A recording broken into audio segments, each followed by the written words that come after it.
Hello दोस्तों, कल के वीडियो में हमने देखा था कि हड़प्पा वासी से संबंधित धार्मिक विशेषता।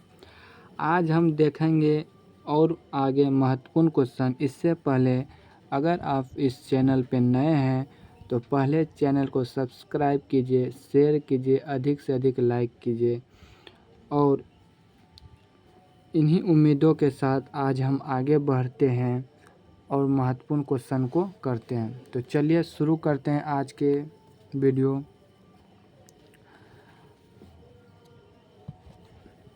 क्वेश्चन है, उन प्रयासों का उल्लेख कीजिए या करें जिसमें मुहरों के परीक्षण से हड़प्पावासी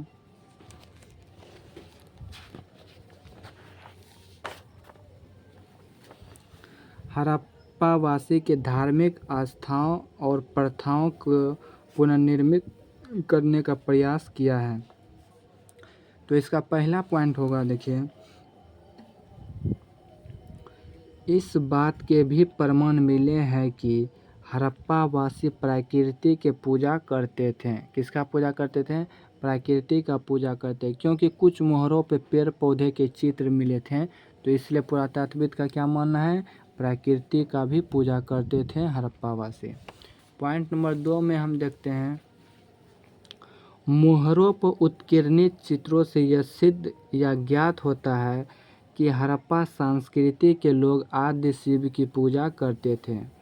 वहाँ पत्थर के शिवलिंग भी मिले हैं। क्या है? पत्थर के शिवलिंग भी मिले हैं। हड़प्पा के कुछ मोहरों पर स्वास्तिक और चक्र की आकृतियाँ भी मिली है, जो सूर्य देवता की पूजा की ओर संकेत करते हैं। कौन देवता? सूर्य देवता की पूजा की ओर संकेत करते हैं।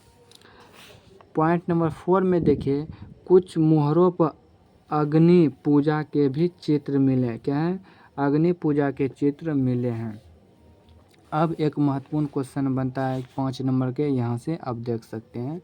यह बहुत ही महत्वपूर्ण क्वेश्चन है कि हड़प्पा समाज में शासकों द्वारा किए जाने वाले संभावित कार्यों की चर्चा कीजिए। शासक मतलब राजा वगैरह जो हड़प्पा सभ्यता में होते थे, उनके द्वारा जो कार्य किए जाते उसी के कार्य का उल्लेख करना। तो चलिए शुरू करते हैं। किस तरह इसका आंसर करेंगे हम देखते हैं इसे।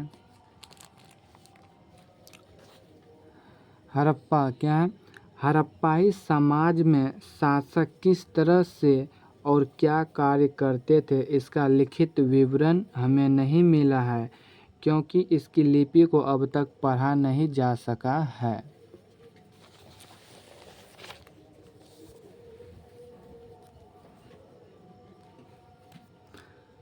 फिर भी इसकी खुदाई से मिली सामग्रियों के अध्ययन के आधार पर यहाँ के शासक निम्नलिखित कार्य करते होंगे। पहला क्या है? हड़प्पा संस्कृति के शासक अपना कार्य सुनियोजित तरीके से करते होंगे। इसका उदाहरण योजनाबद्ध तरीके से बसा हुआ वहाँ का शहर है, जो आधुनिक शहरों से मेल खाता है। ठीक है।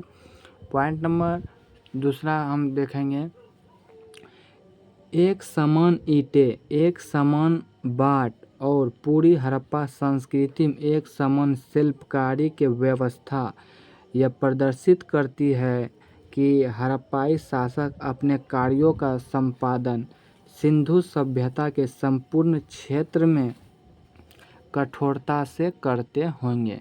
ठीक है। आगे हम देखेंगे, कहते पूरी सभ्यता में तांबा, कांसा और मिट्टी के बर्तन एक जैसे मिली है, जो यह प्रदर्शित करता है कि वहाँ का शासक उद्योग की तरफ ज़्यादा ध्यान देते थे।